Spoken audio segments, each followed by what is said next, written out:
আমি আজকে এখানে নিরামিষ পনির করব বলে, যেহেতু আজকে শনিবার, নিরামিষ পনির করব বলে আমি এখানে পনির নিয়ে নিয়েছি। এবার এটাকে আমি ছোট ছোট করে কেটে নেব।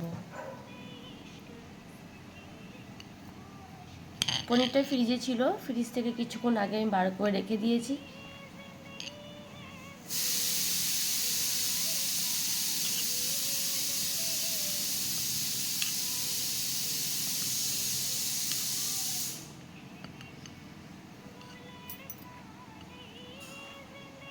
আমি এগুলোকে ছোট ছোট করে একটু বড় বড় করে কেটে নিয়েছি। তোমরা চাইলে ছোট ছোট করতে পারো, কিন্তু আমি একটু বড় বড় করেছি। এবার এগুলোকে আমি ফ্রাই করে নেবো, তোমাদেরকে দেখাচ্ছি। এখানে মশলা নিয়ে নিয়েছি আমি এতটার মতো আদা কুচিয়ে নিয়ে নিয়েছি, আর নিয়ে নিয়েছি মিডিয়াম সাইজের 2টো টমেটো।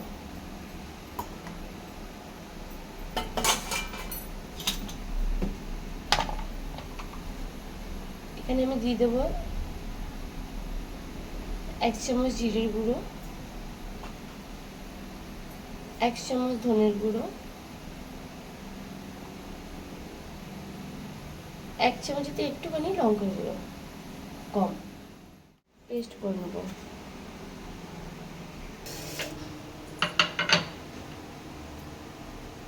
তেলটা গরম হয়ে গেছে, আমি এবার একটা একটা করে পনির এতে দিয়ে দেবো আস্তে করে, নাহলে এটা ভেঙে যাবে।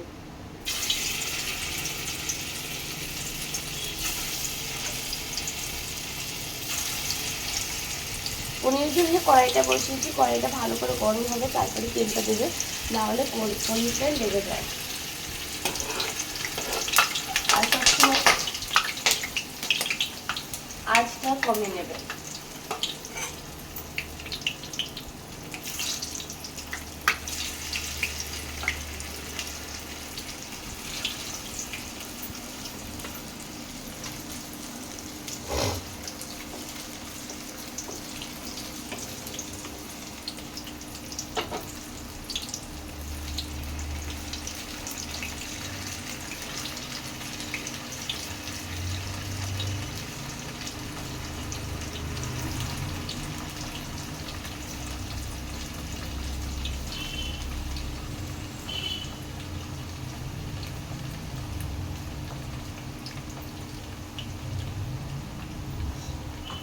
আমি এরকম করে সব পনিরগুলো ভেজে নেবো।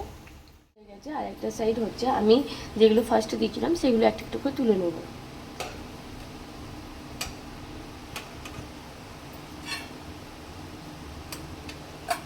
পনির ভাজার সময় সবসময় অল্প করে তেল দেবে, কারণ এটা থেকে নিজের থেকে তেল বেরিয়ে যায়। দেখো আমি কতখানি তেল দিয়েছিলাম, কতটা তেল হয়ে গেছে। ওর জন্য নিয়ে নিয়েছি একটু জিরে, 2টো তেজপাতা।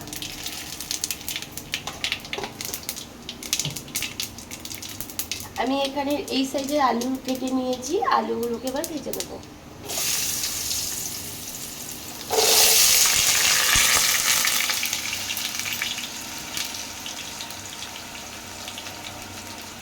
আমার অনেকটাই লাল হয়ে গেছে, এবার আমি এতে দিয়ে দেবো নুন। নুনটা আমি বেশি দেবো না, যেহেতু এটা বেশি গ্রেভি হবে না। তারপরে দিয়ে দেবো আমি যে মশলাটা করেছি, টমেটো আর আদার পেস্টটা, ওটা আমি এতে দিয়ে দেবো।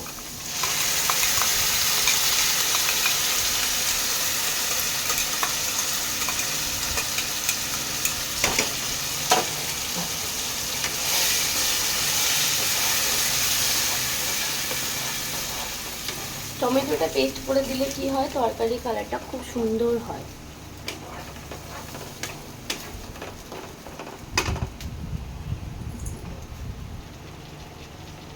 এতে আমি দিয়ে দেবো হলুদ গুঁড়ো,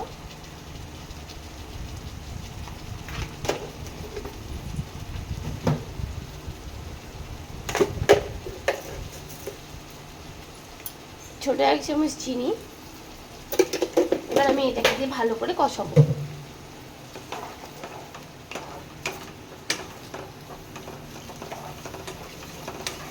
কষানো হয়ে গেছে, দেখো কালারটা কি সুন্দর হয়েছে। আমি কিন্তু কাশ্মীরি লঙ্কা গুঁড়ো দিইনি, জাস্ট এমনি লাল লঙ্কা গুঁড়ো দিয়েছি, যেহেতু টমেটোটা আমি পেস্ট করে দিয়েছি বলে এটার কালারটা এত সুন্দর হয়েছে। এটা আমি আরেকটুখানি কষাবো যতক্ষণ আলুটা না হয়। কষানো হয়ে গেছে, আমি এবার এই জলটা এর মধ্যে দিয়ে দেবো, দিয়ে আমি পনিরগুলো দিয়ে আমি ঢেকে দেবো। না এখন দেবো না পনিরগুলো, সরি, এটা আমি একটুখানি ঢেকে দিয়ে একটুখানি এই জলটা ফুটিয়ে নেবো, তারপরে করবো। আলুটা দেখো ভালো কষানো হয়ে গেছে, আলুটা গলেও গেছে। দেখো এই যে আলুটা একদম গলে গেছে। আমি এবার এর মধ্যে দিয়ে দেবো পনিরগুলো, যে পনিরগুলো আমি ভেজে রেখেছিলাম।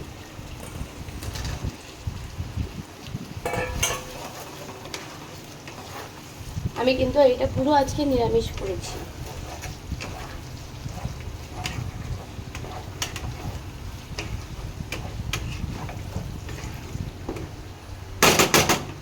এবার আমি এতে একটুখানি জল দিয়ে আমি একটু ঢেকে দেবো।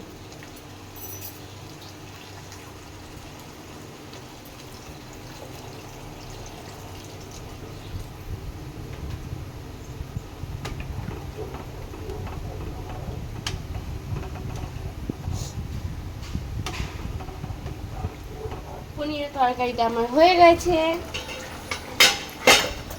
এই দেখো আমার আজকে নিরামিষ পনির। আমার আজকে শরীরটা খুব খারাপ, কথা বলতে খুব কষ্ট হচ্ছে, আমার খুব সর্দি হয়ে গেছে, প্লাস রাত্রে জ্বরও হয়েছিল, তাই জন্য তোমাদের সাথে লাইভে আসতে পারিনি। এবার এটা আমি একটুখানি গরম মশলা গুঁড়ো দিয়ে দেবো।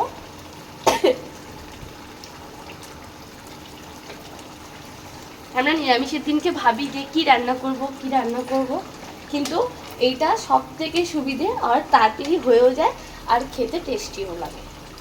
আর যেহেতু এটা নিরামিষ তার জন্য আমি এতে কোনো ঘি দেবো না, যেহেতু পনির থেকে নিজেই ঘি বেরোচ্ছে। এটা আমার রেডি হয়ে গেছে। প্লিজ তোমরা বাড়িতে ট্রাই করবে, কমেন্ট করবে, শেয়ার করবে। দেখো আমার কিন্তু একটাও পনির ভেঙে যায়নি, আমি সেরকম করে ভেজেছি। আর আমি এটা কিন্তু জলেও ভেজাইনি, এটা অনেকে দেখি জলে ভেজায়, আমরা বাড়িতেও দেখেছি জলে ভেজাতো, কিন্তু আমি এটা জলে ভেজাইনি, এটা আমি এমনি এটা কষাতে কষাতে এটা হয়ে গেছে। Thank you.